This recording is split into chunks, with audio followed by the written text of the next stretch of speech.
Hola, ¿cómo están? Bienvenidos otra vez a nuestro Facebook Live como cada jueves a las 5 de la tarde. Casi cada. No, casi cada jueves. Sí. Nos da mucho gusto estar aquí otra vez y vamos a platicar de algo bien padre. Bueno, yo digo. Es un tema bastante interesante, es un tema que muchas personas nos dicen, oye, ¿cómo estás lidiando con este tema en particular? Y es el de los millennials, ¿no? Sí, y es que, a ver, nosotros siempre hablamos de bienestar en la empresa, de felicidad empresarial y cómo esta repercute en la productividad. Y hoy en día tenemos una fuerza laboral que ya se compone en un porcentaje bien alto de millennials, ¿no? Altísimo. Y muchas personas de repente dicen, pues basta con que no contratemos millennials y ya está, nos quitamos todos los dolores de cabeza, ya no tenemos bronca.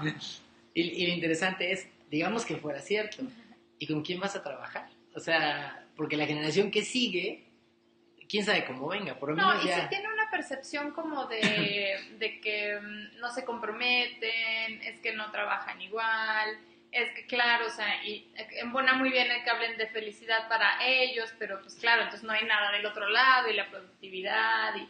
No, como que siempre hay una estira floja en estos temas. ¿Y qué información has encontrado, Mike? Cuéntanos. Pues mira, primero, antes de mostrar algún tipo de información, me gustaría poner la pregunta para que nos vayan respondiendo en el chat. ¿Cómo reaccionan la mayoría de empresarios cuando escuchan la palabra millennial? ¿Qué es lo primero que a ustedes se les viene a la mente cuando escuchan la palabra millennial o cuando de repente están con al dueño de una empresa, al director de una empresa y de repente escuchan millennial? ¿Qué tipo de adjetivos son los que vienen cuando escuchan esta palabra? ¿Qué reacciones hay? Pues sí, ¿qué piensan cuando te voy a contratar, pero alguien... Te voy a poner la plaza, pero con alguien millennial? Sí, ¿no?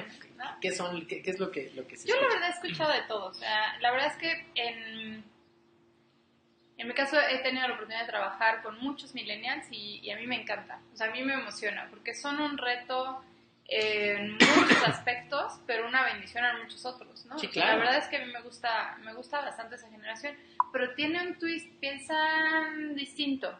A ver, Víctor nos dice, innovación o conflicto. Bien, estoy de acuerdo. Es que es eso, es esa Rebeldía. no, esas ganas de hacer las cosas distintas, de una manera distinta como a como estás acostumbrado a verlo. Entonces te rompe paradigmas, te reta, pero también te empuja a algo diferente, ¿no? A mí la verdad es que eso me ha generado.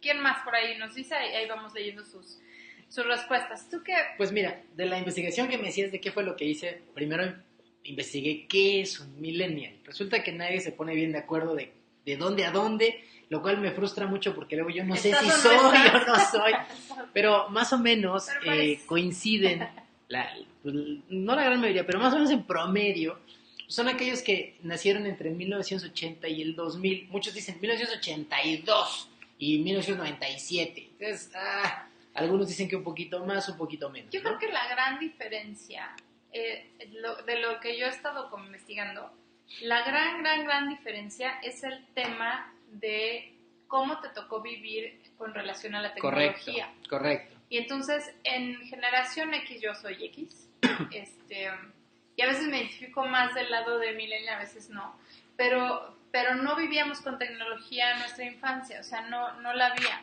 Y yo creo que llevé ya computación así oficial. En mi caso fue en preparatoria y era programación Visual Basic. Sí, no había apps. No había apps, o sea, era un tema de... Todavía a mí me tocó vivir en una mentalidad de procesos, o sea, claro. de que todo lo que quieres hacer tiene pasos, tiene un proceso, ¿no? Y esa es mi frustración de no saber si sí soy o no soy, ¿no? Porque de repente decían, es que los millennials nacieron con la tecnología. Pero en mi caso, por ejemplo, en casa, la primera computadora que tuvimos, yo la usé a los 8 años, ¿no? O a los 10 años. Y pues era así como que, la computadora y es muy delicada y tal, ¿no? Y la siguiente generación, pues ya estaba la computadora en casa, ¿no? Entonces, no necesariamente tenías aplicaciones y tal, pero ya estaba la computadora, ¿no? Pero el día de hoy, digo, adelantando un poco al tema de los millennials, o sea, los que nacen hoy, nacen casi con un chip. Claro, pero esa ya es la otra generación, sí, ¿no? Claro. La Z y no sé cómo se llaman ahora. Pero ya, ahora, vienen retos mucho más importantes. Si decimos que ahorita que el millennial trae esa onda de inmediatez, bueno, la generación que sigue va a ser todavía más enfocada a las cosas inmediatas, porque yo siento que algunos piquitos de millennials todavía tuvieron esta parte que entrar en procesos, que programar, que hacer, y entonces como que tienen un poquito más tolerancia a la frustración. Sí, pero claro. conforme son de generación más, más reciente, la frustración es bajísima, o sea, la tolerancia a la frustración es muy baja, ¿no? Sí, claro. Entonces, yo creo que es eso, o sea, es cómo estamos acostumbrados a percibir el mundo, ¿no? ¿Qué más investigaste? Pues varias cosas, o sea, eso, son muy, o sea, les mueve mucho la inmediatez, buscan mucho el tema de la calidad de vida, por ejemplo, principalmente porque la generación anterior tenía en mente el tema del retiro, ¿no? Es una investigación bien interesante, que tú decías, es que tú ahorita con que trabajes lo suficiente, ya más adelante disfrutarás, porque ya no vas a trabajar y te va a llegar el dinero. El día de hoy ha cambiado muchísimo, ¿no? Y entonces dices, bueno, pues si no trabajo ahorita, ¿qué va a pasar conmigo más adelante? Y entonces se da un efecto a la inversa también en el tema de gastos e inversión. Porque antes era voy a ahorrar para poder disfrutar al final, y entonces ahora es, si yo no tengo claridad de qué va a pasar en el futuro, pues mejor voy invirtiendo en el presente para ver más o menos cómo la voy librando, ¿no? La mentalidad es muy, muy distinta. De hecho, si tú ves, no nada más en temas laborales, sino también como de vida, es más complejo que se metan a un gasto recurrente, es decir, voy a comprar una casa, como que digo, ¿para qué? Claro. Si puedo estar en cualquier parte, ¿para qué me amarro a una si esto me permite estar más cerca? O sea, el tema de dónde inviertes y en qué inviertes también cambia muchísimo, ¿no? Y mira, Lore nos dice, les gusta que los reconozcan. Claro, pero fíjate, Lore, que en eso también vemos muchas veces que a veces cuando tocamos ese tema del reconocimiento y demás, como que muchos conceptos se piensan que es como, no, lo que pasa es que el millennial es como que tiene el ego muy alto y al contrario, sí, quiere que le aplaudas todo y quiere que no, entonces no sé, no le dijeron que no de chiquito y entonces como que, no, es que hay teorías de todo. Y yo digo, yo no creo que el tema de reconocimiento sea exclusivo de un milenio, o sea, todos necesitamos reconocimiento. Lo que pasa es que en las generaciones ha cambiado la forma en que necesitamos ese reconocimiento, cómo lo damos, ¿no? Pero es riesgo por lo que buscan por cualquier cosa. Ok. Sí, o sea, buscan un reconocimiento, por eso quieren que le aplaudamos absolutamente todo. Lo que pasa es que es el tipo de reconocimiento que se necesita. Entonces ahí vamos a hablar también un poquito de este salario emocional, ¿no? En donde a lo mejor, pues en los paradigmas de otras generaciones traíamos mucho también el hecho de, pues tú aguanta vara, ¿no? Y vengo a trabajar, no a ser amigos, así que aguanta y levántate y tú síguele. Y como que éramos más autónomos en ese sentido, como de determinación y como de fuerza, de alguna manera, o sea, te haces en la calle, o sea, yo todavía jugué en la calle, ¿no? Y de repente es una generación que no tuvo que pasar por eso y que sí como que requiere la atención, o sea, pues vean. es que ahora que lo dices suena interesante, o sea, no jugabas en la calle, jugabas con un videojuego o con algo digital, y estos medios digitales siempre te premiaban al instante y te decían, felicidades, ya acabaste el mundo de Mario Bros, ¿no? Y era cada mundito y estabas... Entonces yo creo que eso se está trasladando también de alguna manera, ¿no? Es que es la forma en la que aprendes a ver el mundo. ¿Qué nos ibas a poner? No sé muy bien, pero mira, principalmente el tema del contraste generacional, es que estabas en un mundo de restricciones y en un mundo de competencia porque estaba la Guerra Fría, estaba la competencia entre Estados Unidos y Rusia, y había como que limitación de cosas. Y el día de hoy estamos más en un tema de abundancia, ¿no? Las teorías de Peter Diamandis, de Salim Ismail, que dicen que todos los problemas se van a resolver. Entonces tienen este tema de fe y esperanza, ¿no? La otra es... perdona, dime. No, y de compartir. O sea, yo creo que ese pensamiento de abundancia tiene mucho que ver con yo abro mis ideas. Por eso a veces se nos hace tan innovadores y tan creativos. No creo que las generaciones anteriores no lo sean, pero teníamos mucho Sí, sí. aprendido el recelo de, es que si lo digo, capaz me vuela la idea, ¿no? Y hemos aprendido a soltar, a liberar, a tener un pensamiento más de abundancia y de compartir, pero en realidad mucho fuimos haciéndolo, ¿no? Fuimos construyéndolo. Claro. Pero la otra es esta, ¿no? Que antes pues no era tan fácil poder hablar por teléfono con un amigo de Francia si tenías la posibilidad de conocer a alguien de Francia, ¿no? Era un proceso de decir, oye, necesito el teléfono y una larga distancia internacional. Y el día de hoy tú te puedes comunicar con quien tú quieras desde tu teléfono celular sin ningún cualquier problema, parte del ¿no? mundo y pareciera que estamos mucho más cerca, ¿no? La otra pues es el tema de los procesos, ¿no? Que ibas poco a poco porque tenías que construir el programa, probarlo y tal. Y el día de hoy también se hace, pero las interfaces son mucho más amigables, No, mucho pero más es mucho sencillas, más ¿no? sencillo. O sea, realmente hoy te permite pensar en algo impresionante. De verdad, yo ayer estaba en una sesión de trabajo con una empresa y hablaban de video y ¿qué se llama? Foto y video intelligence y que como en 10 minutos de repente un chavo que no sabía nada, que no tenía como tanta formación en temas tecnológicos, investigando este tema de Photo and Video Intelligence, de repente de nada ve a sus papás separando pepinos, ¿no? De cuál está bueno y cuál está mal, usa esta tecnología y ya nada más le despierta como una alarmita de ahí va uno que no está bueno, ¿no? Y dices, ¡ah!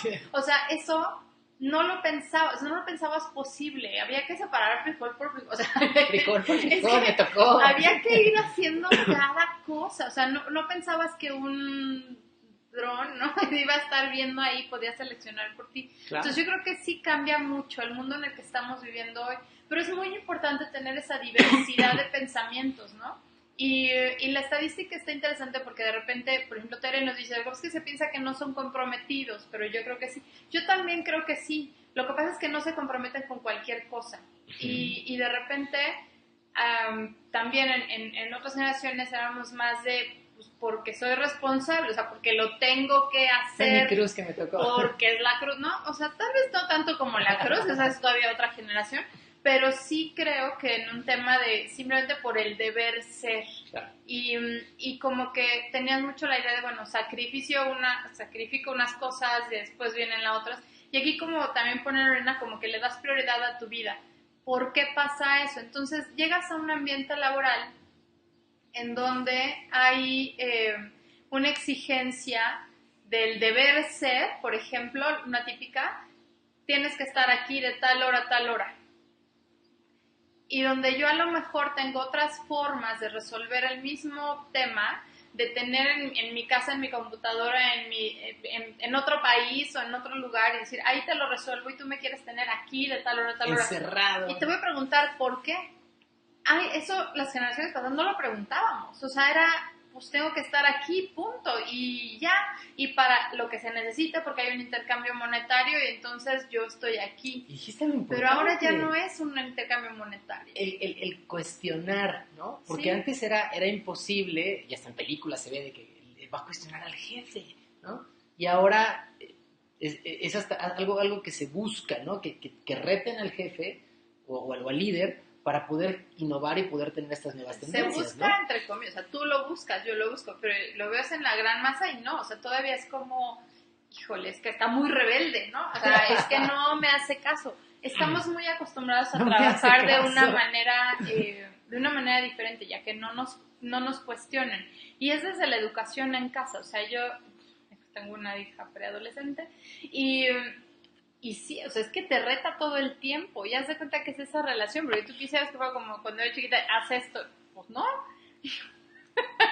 Pues ¿Por no. qué no? Pues no. O bueno, ok, ¿por qué? ¿No? Y tú no preguntabas, o sea, con una sola mirada del papá era, me cuadro, no dije nada. Entonces, todo eso, hasta la ciencia de la educación en casa, de la paternidad, ha Está cambiado. impactando. Entonces, estamos hablando de mentalidades completamente distintas, pero no necesariamente que tienen que chocar. Claro. Entonces, bueno, se nos está yendo el tiempo con puro bla, bla, bla. Les queremos dar una... Bueno, un tema... Bueno, ándale, pero ya porque se nos va Ahí y voy. no se nos van a ir. De INEGI del 2017, 25% de la población económicamente activa es millennial. Es decir, 1 de cada 4, por lo menos el día de hoy, vas a tener que contratar a un millennial. Entonces tienes que estar preparado justo para que cuando estén ellos no tengas este choque generacional, o si tú eres un millennial también y no sabes necesariamente vaya, tú eres millennial, te identificas, pero no tienes las guías de qué hacer,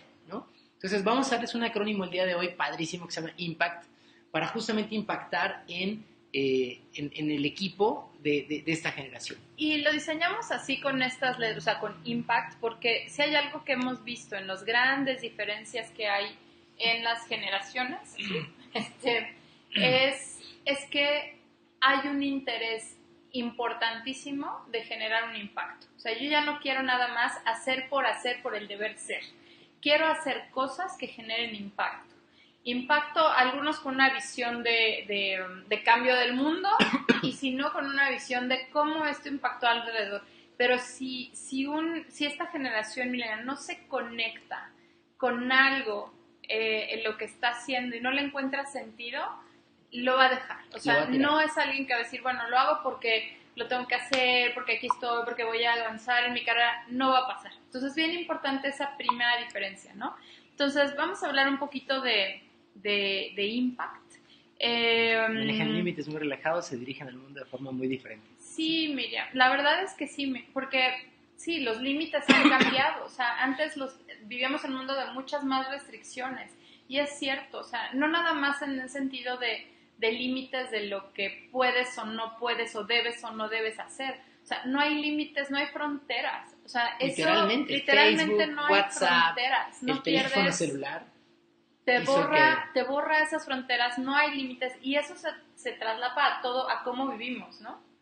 Entonces, en el Impact lo que vimos lo primero es justamente la intención. O sea, si tú quieres trabajar de manera eficiente con un millennial, lo primero es entender que tiene que haber un porqué. O sea, tiene que haber una intención primero. Esto se hace por esto, tiene que ser menos de corrección y de esto se hace porque sí, y mucho más de diálogo, mucho más de esto tiene justamente un impacto, una intención más allá, ¿no? Claro, y aquí hay varios ejercicios, hay varios libros muy buenos. Por ejemplo, Jim Collins es espectacular en el libro de Build to Last, con el ejercicio de pregúntate, o sea, ¿qué haces? Escribe literalmente, yo vendo ropa.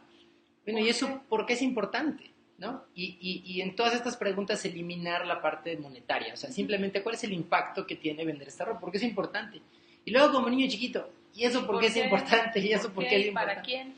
Eso es un gran ejercicio y yo creo que otro gran autor enfocado en esto es Simon Sinek, donde habla Start with the Why. O sea, empieza con el porqué de las cosas. La mayoría de las personas sabemos qué hacemos, cómo lo hacemos, algunas, y luego, pero casi nadie, y por qué se hace. Entonces, la motivación intrínseca de por qué estás haciendo esto, por qué tomaste esa decisión de dedicarte a esa carrera y demás es bien importante.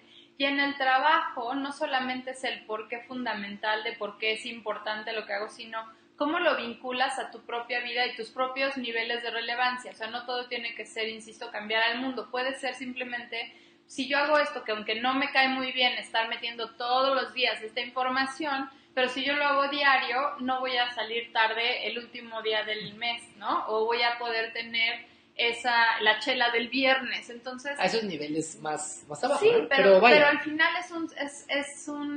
tiene un significado. Claro. Entonces hay que ayudar a las personas, sobre todo a esta generación, a encontrar cómo vincular las acciones con una consecuencia, porque eso está un poco más desvinculado que en otras generaciones, ¿no? Una pregunta bien importante acá es, decían, ¿por qué los colaboradores van a trabajar a tu empresa?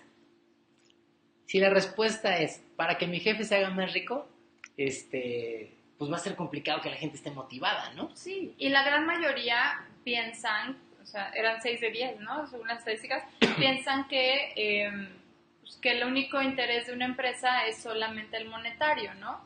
Y en realidad no necesariamente es así. Por supuesto, el fin último es la rentabilidad, pero tiene un propósito, se puede dedicar a muchas cosas. Tomó ese giro por algo, ¿no? Claro.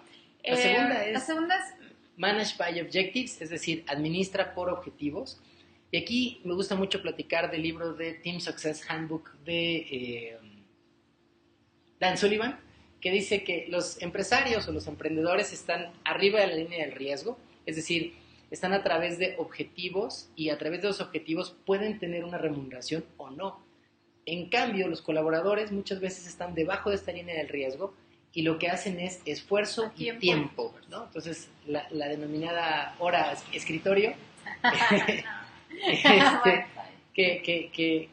pues, puede ser que no tengas ningún objetivo logrado, pero aún así tu remuneración está asegurada. Entonces ahí lo que sucede es que tenemos colaboradores que dicen, pues yo ya llamé, y pues ya si el otro no hizo, pues ya.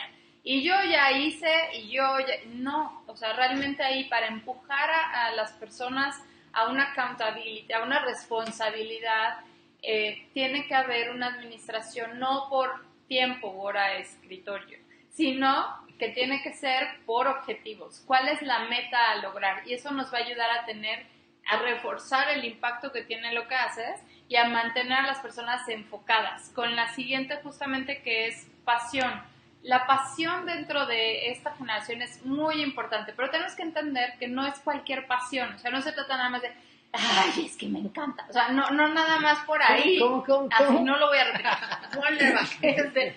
Es que luego malentendemos el tema de la pasión en el trabajo como que es que me tiene que encantar lo que hago y me tiene que... No, espérame, o sea, no se trata nada más de un tema de no sé, de diversión y de sangre, no, se trata de en qué es lo que te apasiona. Y esta generación en particular se apasiona muchísimo en resolver problemas, en decir, en rétame y yo lo voy a resolver.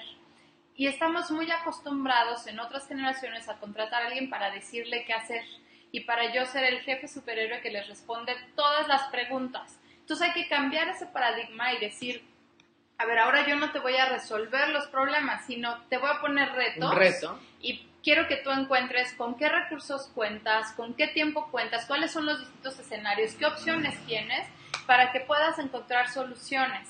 Y eso va a hacer que esta generación se enganche muchísimo más que si solamente le dices tú haces esto y esto. Claro. Y no te muevas así, tiene que ser y así. estos retos los puedes transformar de alguna manera en un juego que es el mero mole de esta generación. ¿Cómo haces que el trabajo se convierta en un juego y que poco a poco vaya ganando o subiendo de niveles, ¿no? Ese sería el reto en la parte de pasión.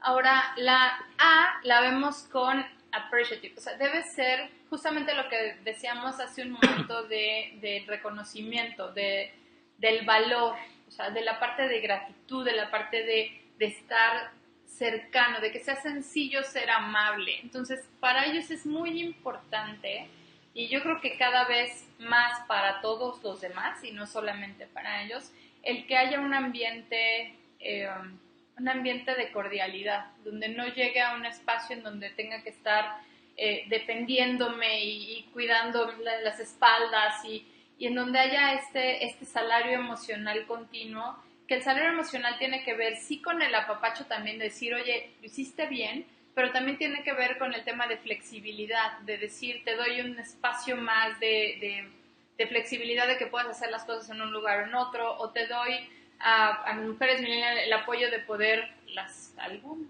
que sí quieren tener familia, pues que tengan este espacio de dónde y cómo hacer con sus hijos. Entonces, creo que es muy importante entender que el salario emocional, número uno, o sea, no es algo que se pueda, ya te di la palmadita cuando te contrates y no ha cambiado, no te preocupes, o sea, yo te aviso, no, o sea, tiene que ser algo que se mantenga y luego tiene que ver con las necesidades holísticas de la persona para que sea un ambiente realmente favorable, ¿no? Y aquí lo que preguntaría es, ¿qué le hace más sentido a tu equipo? O sea, si de repente dices, vamos a poner hamacas y estás en un lugar frío, pues igual no hace sentido. Pero pregunta con todos, ¿qué podría ser una cafetera? Puede ser el tema de flexibilidad, podría ser el tema de una mesa de ping-pong que les ayude a pensar mientras trabajan. Hay que encontrar cómo balancear ese salario emocional. Sí, y eso nos lleva a claridad. O sea, a veces pensamos que solamente necesitan apapacho, aplauso, reconocimiento y abrazo, y de repente hay un tema muy importante que es claridad. Y a veces empezando con eso, le damos la vuelta de campana a todo lo que hacemos, porque la claridad es, dice Patrick Lencioni en su libro de Advantage, que todo el mundo en una organización debe poder responder de la misma manera 6 preguntas. Una es, ¿por qué existimos? Que tiene que ver con ese propósito inicial que hablábamos. La segunda es, ¿qué hacemos? ¿No? La tercera es, ¿cómo nos comportamos? Que tiene que ver con los valores, que tiene que ver con qué se espera de mi comportamiento. Luego, ¿en qué somos únicos o en cómo nos diferenciamos del mercado? La quinta es, ¿qué es lo más importante para la empresa ahorita? ¿En qué nos enfocamos?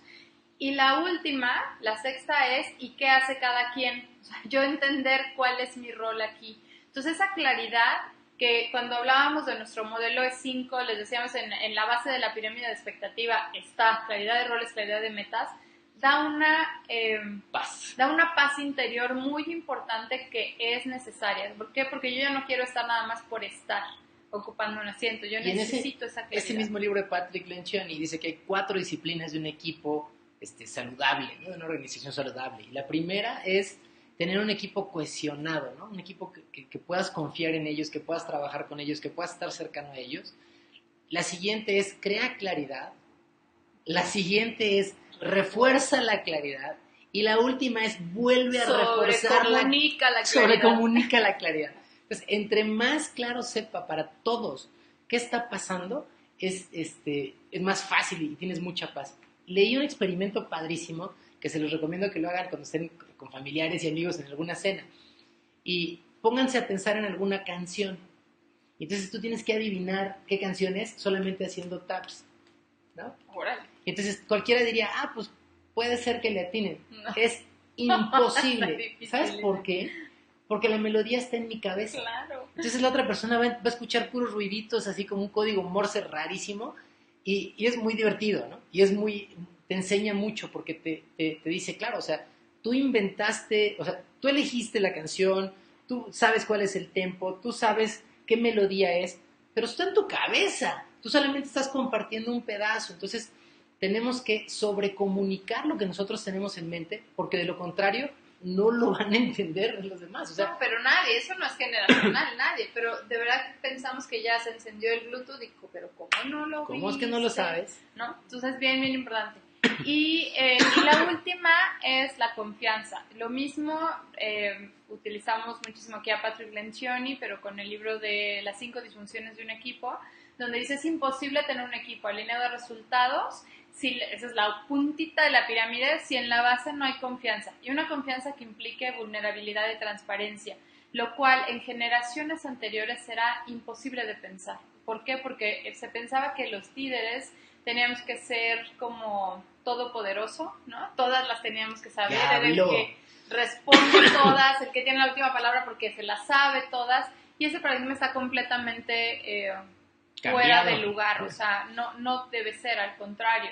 Si en una mesa el que sabe más es el líder, tenemos un problema, o sea, no tiene un equipo suficientemente sólido. Y esto implica la vulnerabilidad y la transparencia de lo que sé, lo que no sé, para que haya esta facilidad de discusión. Les encanta discutir, pero no discutir por discutir. O sea, yo te reto y te pregunto lo que se necesita. No van a entrar en esas discusiones como de... sin sentido, sin sentido, sino que simplemente te cuestiono por qué tiene que ser así. Si yo no tengo confianza para cuestionar, entonces simplemente voy a sabotearle esa idea o decir, no me comprometo, no es mi idea. Y para iniciar, como tarea para todos los que nos están viendo, hoy en la mañana estuve en una planta, en una empresa, por eso vengo todo legal, formal. Decía, a ver, ¿cuántas veces te has parado con tus colaboradores y preguntarles cuál es tu comida favorita? ¿Dónde naciste? ¿O cuál ha sido el momento más feliz de tu vida? Entonces, el reto es, durante esta semana, pregúntenle a todos, a una persona cada día, estas 3 preguntas. En ese momento en el cual empiezas a hacer un tema más personal y alguien te regrese, es justamente cuando tú empiezas a tener estos vínculos de confianza. Si tú nada más estás hablando de la parte del trabajo, va a ser bien difícil crear estos vínculos de confianza con las personas. Entonces, pregúntales 3 cosas. 1, ¿dónde naciste? 2, ¿cuál es tu comida favorita? Y 3, ¿cuál es tu momento o cuál ha sido tu momento más feliz en tu vida? A ver qué sucede. Sí, solo así se construye la confianza, si no solo es una relación transaccional. Pues bueno, llegamos al final, nos empezamos un poquito tarde, entonces terminamos un poquitín más adelante. Muchas gracias por acompañarnos, mándenos mensajes si les parece que lo que estamos platicando les resulta interesante, útil, si quieren que hablemos de algo en particular y pues a trabajar con Impact. Yo creo realmente que es algo que funciona, lo hemos vivido y la idea es que sea sencillo de recordar y que en vez de que pierdas la cabeza si vuelves a escuchar Milenio, nos pongamos en sintonía porque tenemos más en común de lo que pensamos. Sí, de acuerdo. Pues mándenos un mensaje, paulina@neuva.biz o miguel@neuva.biz y que vivan los millennials. Gracias. Nos vemos.